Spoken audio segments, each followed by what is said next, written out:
mengenai serangan terhadap infrastruktur, terutama infrastruktur sipil, fasilitas desalinasi juga menjadi salah satu sasaran serangan dari Amerika Serikat. Padahal kemudian ini kan berpengaruh pada negara-negara kawasan Teluk karena penduduknya mengandalkan fasilitas desalinasi itu. Apakah ini akan mengubah pandangan dari negara-negara kawasan Teluk terhadap konflik ini, posisi Iran, posisi Amerika, seperti itu, Mbak?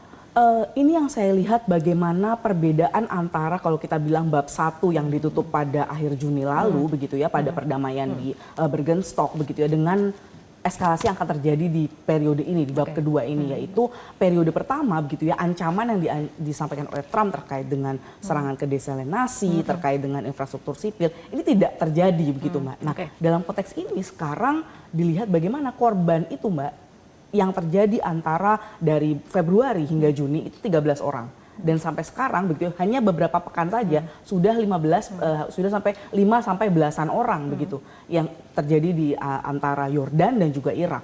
Nah, dalam konteks ini tentu kita lihat eskalasinya lebih multiplying, bertambah multiplikasi dengan lebih cepat. Yang artinya ancaman Trump terhadap infrastruktur sipil bisa jadi dianggap cara menyerang yang lebih fair begitu, dengan cost yang telah diambil Amerika Serikat, dengan korban jiwa yang telah dialaminya Mbak. Oke, Pak Anton, tadi Mbak Fauzia mengatakan ada chapter 1, chapter 2 seperti itu. Apabila kita lihat memang babak saling serang antara Amerika Serikat dan Iran ini sangat fluktuatif seperti itu. Ada di satu poin saling serang, kemudian berunding, saling serang kembali, berunding, saling serang kembali, berunding lagi, dan saat ini kembali saling serang, memanas seperti itu. Sebetulnya apa yang dicari dari kedua negara yang sedang berkonflik ini? Apakah memang menginginkan bahwa saling serang ataupun letupan-letupan itu terjaga atau seperti apa? Jadi dengan kata lain sebenarnya kalau kita lihat fenomena itu bukan dilakukan secara parsial terpisah, tapi dilakukan secara paralel. Jadi dengan kata lain bahwa para pihak yang bertikai, dalam hal ini Amerika Serikat maupun Iran, itu sama-sama mengkombinasikan pendekatan diplomasi dengan pendekatan militer. Jadi ada istilah namanya diplomasi koersif. Itu dipakai secara beriringan. Jadi secara paralel mereka melakukan itu. Kenapa? Karena ini adalah cara mereka untuk menjaga daya tawar, posisi tawar dalam negosiasi. Karena sekalipun misalnya ini aksi sering balas, di belakang layar negosiasi tetap berlangsung, tidak pernah. Jadi istilahnya walaupun itu saat ini sudah pada fase yang kemudian militer Amerika sudah banyak yang mereka tidak pernah bilang bahwa MOU sudah berakhir. Dari sisi Iran sendiri bilangnya adalah suspensi, penangguhan. Jadi dengan kata lain, pintunya nggak pernah ditutup. Jadi ini sebenarnya adalah cara mereka memang bernegosiasi, memang modelnya seperti ini. Gitu. Tapi bagaimana kemudian mereka mencoba menjaga leverage? Kenapa kemudian tadi Hormuz dan lain-lain? Ya itu tadi seperti narasumber yang pertama bilang bahwa ini adalah saling jaga posisi masing-masing. Ini dia tahu ini adalah posisi tahunya dijaga. Kemudian Trump bilang bahwa apa yang dilakukan adalah untuk menjamin Hormuz untuk tetap lancar, ya, dan Iran gagal untuk itu. Jadi kan kuncinya ada di sana. Jadi bagi saya sih tidak ada yang aneh sebenarnya dengan apa yang dilakukan saat ini. Itu satu. Yang kedua bagi saya ini saya selalu melihat bahwa ini selalu ada dimensi politik domestiknya. Bagaimana kemudian Amerika Serikat sampai sekarang adalah hari ke-9 secara berturut melakukan serangan. Ya lagi-lagi apalagi ada tambah nanti ini ada 3 soldiernya yang menjadi korban, tentu saja ini akan menjadi pembicaraan di publik domestik. Kalau Trump tidak melakukan sesuatu, Trump akan dibully di domestiknya, gitu. Jadi mau nggak mau dia akan melakukan sesuatu, gitu. Tapi bagi saya, kalau misalnya memang mereka mau eskalasi, Trump serius, lakukan aja kayak seperti bab 1, serang aja semua masyarakat sipil, diserang, dibom di Teheran dan lain-lain. Itu memang untuk memancing, kan enggak? Yang dihajarnya dari tadi Iran Selatan, fasilitas militernya. Artinya apa? Mereka mencoba. Jadi Amerika mencoba apa yang dia serang itu untuk dimitigasi. Kira-kira nanti dampaknya akan seperti ini, kita akan kontrol. Gitu. Walaupun tadi desalinasi gitu. Jadi itu toh itu juga bagi Iran juga mencoba mengontrol damage-nya. Gitu. Bagaimana dia melakukan titik-titik serangnya itu. Saya akan ke Pak Kasem. Pak Kasem, tadi Pak Anton berpendapat mengenai pendekatan diplomasi pasti akan dibarengi dengan pendekatan militer seperti itu. Bagi Iran sendiri di tengah bombardir serangan Amerika Serikat terhadap fasilitas-fasilitas di Iran, apakah Iran masih membuka pintu untuk upaya diplomasi, Pak Kasem? Iya, pasti kalau prioritasnya Iran pasti adalah masalah diplomasi, tapi diplomasi itu harus dijalankan dengan satu pihak yang bisa pahami diplomasi itu. Karena masalah diplomasi itu yakni tuntutan kedua pihak harus diamankan, bukan hanya tuntutan ataupun haknya satu pihak yang bisa dipastikan. Tapi sampai sekarang nampaknya tidak begitu bisa kita percaya bahwa pihak yang lain, yaitu Amerika Serikat, dan mereka serius dalam perundingan, yakni tindakan yang kita bisa membaca dari perlakuannya Amerika Serikat sampai sekarang, bahkan bukan hanya sekarang, selama 1 tahun terakhir ini Iran diserang oleh Amerika Serikat dan Israel dalam sama waktu perundingan bersama mereka. Oleh karena itu ya Iran saya kira sudah sampai ke kesimpulan ini bahwa tidak bisa perundingan tanpa ada leverage yang luar biasa. Oleh karena itu saya, sebagaimana yang saya tadi katakan, sekarang Iran mencoba untuk membangun kekuasaannya atas Selat Hormuz dengan menaikkan biaya bagi Amerika Serikat dan negara-negara sekutunya di kawasan ini dengan 3 hal. Pertama, dia menciptakan tekanan ekonomi pada Amerika Serikat dengan menaikkan harga bensin dan barang-barang lainnya yang menyebabkan tekanan politik dan kemungkinan kekalahan politik parti Trump itu di pemilihan Senat yang akan datang. Masalah kedua adalah menimbulkan korban jiwa yang telah kita saksikan beberapa hari yang lalu itu, yang juga menciptakan tekanan dari dalam Amerika Serikat pada pemerintahan Trump. Dan masalah ketiga atau tekanan ketiga yang Iran sekarang berusaha untuk menciptakan adalah tekanan dari Sekutu Arab Amerika dengan melakukan pembalasan berupa perusahaan infrastruktur, terutama infrastruktur energi dan mungkin di depan infrastruktur kecerdasan buatan, di mana Amerika Serikat dan perusahaan-perusahaan Amerika Serikat itu merupakan pemegang saham utama. Oke. Baik, kembali ke studio Mbak Fauziah. Tadi sudah dikatakan oleh Pak Kasem mengenai Amerika ataupun Iran ini mencoba memberikan efek tekanan ekonomi, tekanan politik, tekanan sekutu Amerika Serikat sendiri. Di antaranya kita lihat lonjakan harga minyak sudah melampaui $90 Amerika per barel, dan di Amerika Serikat sendiri pada Senin ini lonjakan harganya sudah lebih dari $4 Amerika per barel, di mana ini sudah mulai menyulitkan kesulitan rumah tangga di Amerika. Nah, ini kondisi-kondisi seperti ini sebetulnya bagaimana bisa memberikan tekanan terhadap kebijakan Trump dalam perang ini? Jadi memang kalau kita lihat dari teori eskalasi ya Mbak, biasanya dikenalkan dengan Tom Schilling gitu, kita melihat bagaimana eskalasi itu ada 2 jenis. Ada yang dilakukan seperti Amerika Serikat yang sifatnya adalah vertikal, artinya untuk menyerang satu target negara begitu, dia bertambah terus-menerus. Tapi ada juga yang sifatnya horizontal seperti yang dilakukan oleh Iran begitu, dan dilakukan di periode pertama, tadi chapter pertama. Dan saat ini juga dilakukan kembali begitu, di mana serangannya ini didistribusikan secara menyeluruh begitu ya, ke horizontal, tidak hanya ke serangan ke beberapa tempat yang memang military base Amerika Serikat saja, tapi juga ke negara-negara teluk. Nah, kalau tadi bicara Mas Kasem, salah satu poin yang diangkat yaitu terkait dengan minyak. Itu salah satu bantalan yang selama ini atau kenyamanan buffer yang disampaikan oleh Trump bahwa Amerika Serikat ini memiliki reservasi atau cadangan minyak yang besar. Salah satu laporan menyebutkan bahwa cadangan minyak Amerika Serikat itu di angka 680 juta barel, Mbak. Dan saat ini sejak Februari hingga saat ini sudah tergunakan sekitar 400 juta barel.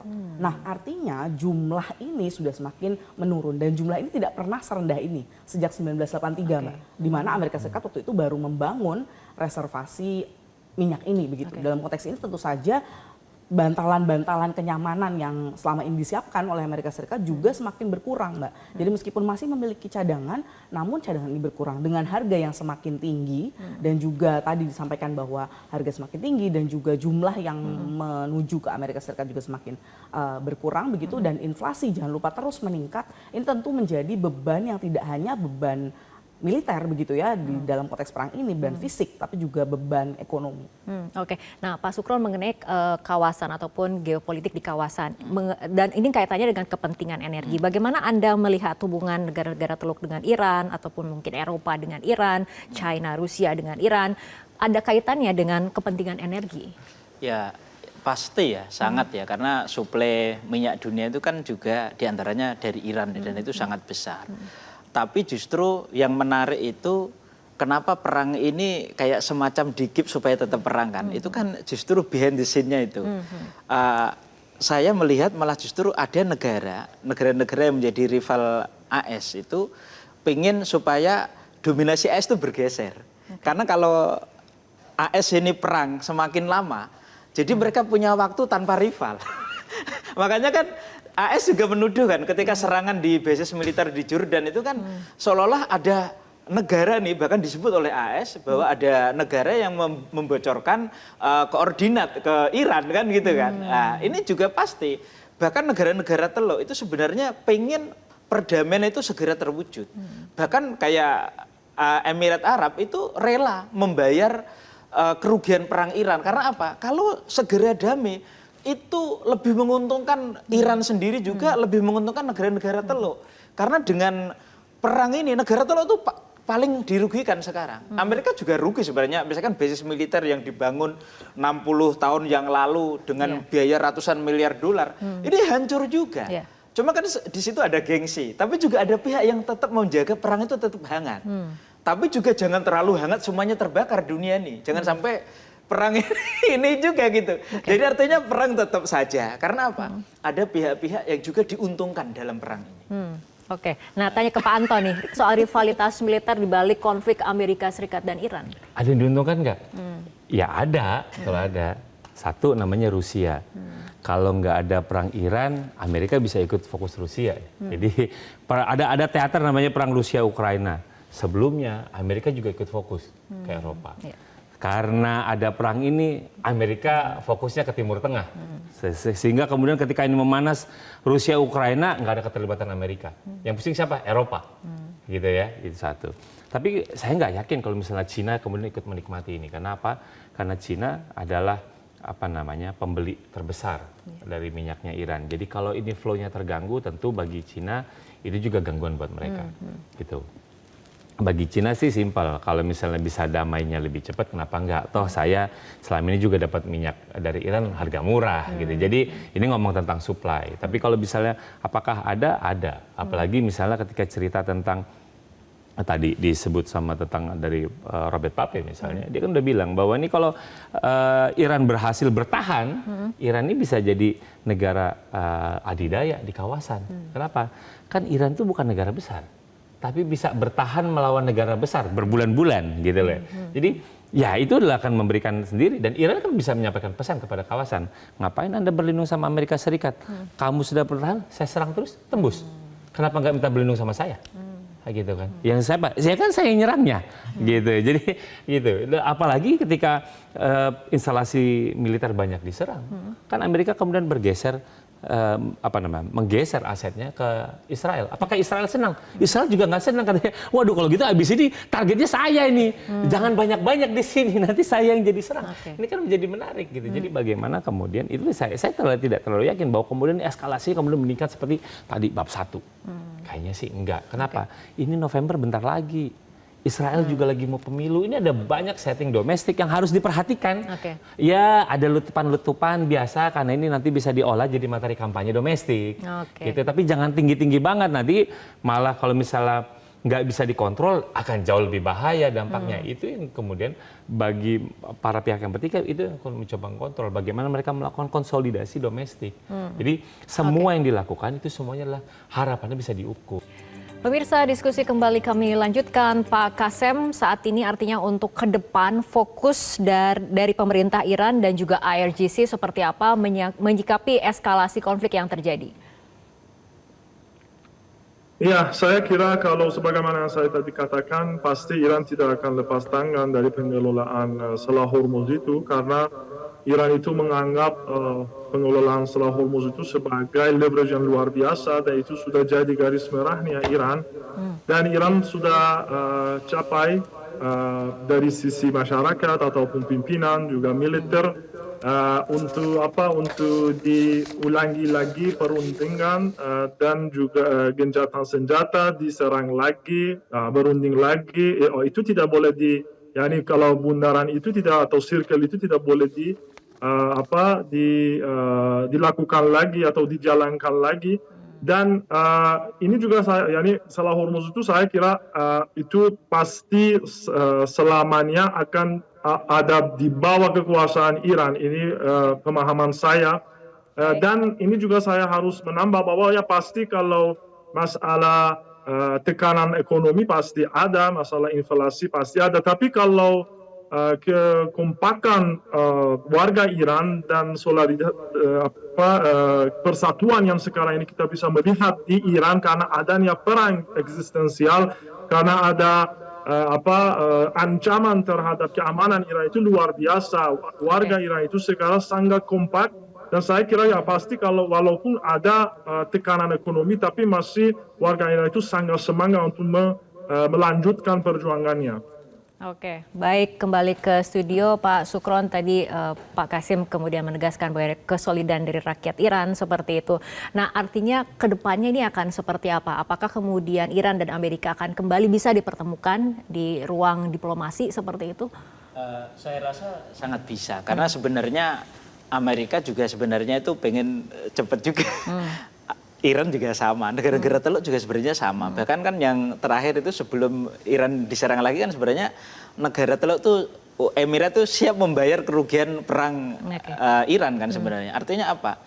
Ya saya juga berharap segeralah selesai. Dan sebenarnya penyerangan terhadap Iran itu kan berawal dari mengenai hak pengkayaan uranium yang dituduhkan oleh Amerika bahwa itu untuk tujuan militer kan. Sebenarnya kan Iran dari dulu sudah mengikut NPT, diinspeksi oleh IAEA juga awalnya itu tidak sampai untuk membuat bom. Artinya apa? Orang Iran tuh sebenarnya gini, dia tuh selalu punya semboyan energi hastai hakim musallam memos. Jadi nuklir itu hak kita, hak yang legal untuk tujuan damai. Dan Iran itu mau. Nah, dan saya berharap juga Pak Trump juga ya jangan ngotot-ngotot lah, nanti malah ente dominasinya segera kegeser oleh Cina. Karena udah secara statistik ekonomi Anda tuh udah kalah, perang tarif ente udah kalah. Jadi kalau sama-sama ente tetap egois, justru yang rugi tuh ente sendiri. Iran juga sama.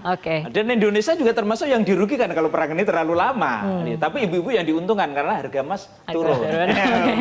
Baik, Mbak Fauziah, ini mengenai konflik ini, apakah akan terus berputar dengan saling serang berunding atau akan seperti apa?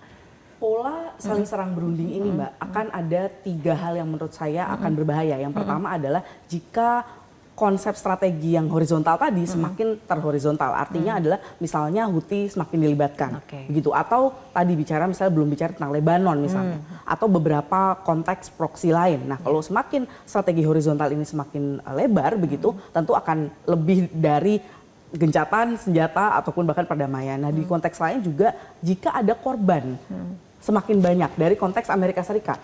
Jika terjadi miskalkulasi sehingga korban jiwa Amerika Serikat semakin tinggi, ini bukan hanya tadi pola yang sifatnya bisa diatur atau terukur, tapi akan semakin tinggi. Dan yang ketiga adalah dalam konteks pelibatan Israel. Kita tahu bahwa serangan ke Yordan kemarin, Yordan adalah tetangga yang paling dekat dengan Israel. Jika miskalkulasi sedikit saja tidak presisi tadi, maka bisa melibatkan eskalasi yang lebih tinggi lagi. Baik, Pak Anton. Ya, jelas korban 3 orang ini yang dari Amerika Serikat itu kemungkinan akan memberikan Trump justifikasi operasional kenapa operasi militer terus berlangsung. Sekarang udah masuk hari 9. Karena bagaimanapun juga mereka harus membangun yang namanya legitimasi bahwa kami melindungi tentara kami. Itu satu.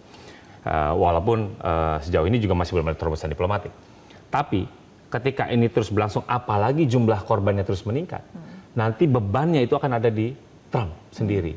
Karena bagaimanapun juga publik Amerika Serikat akan menuntut adanya kesuksesan Entah itu nanti operasi militernya atau diplomasinya, mana itu. Dan entah itu nanti bisa cocok dan sekarang nanti Trumpnya ngamuk atau Trumpnya pusing gitu ya. Ini yang kita akan tunggu. Jadi mau nggak mau dia harus mencari. Tapi sejauh ini dia akan, India dapat legitimasi kenapa kemudian dia tetap melakukan serangan kepada Iran.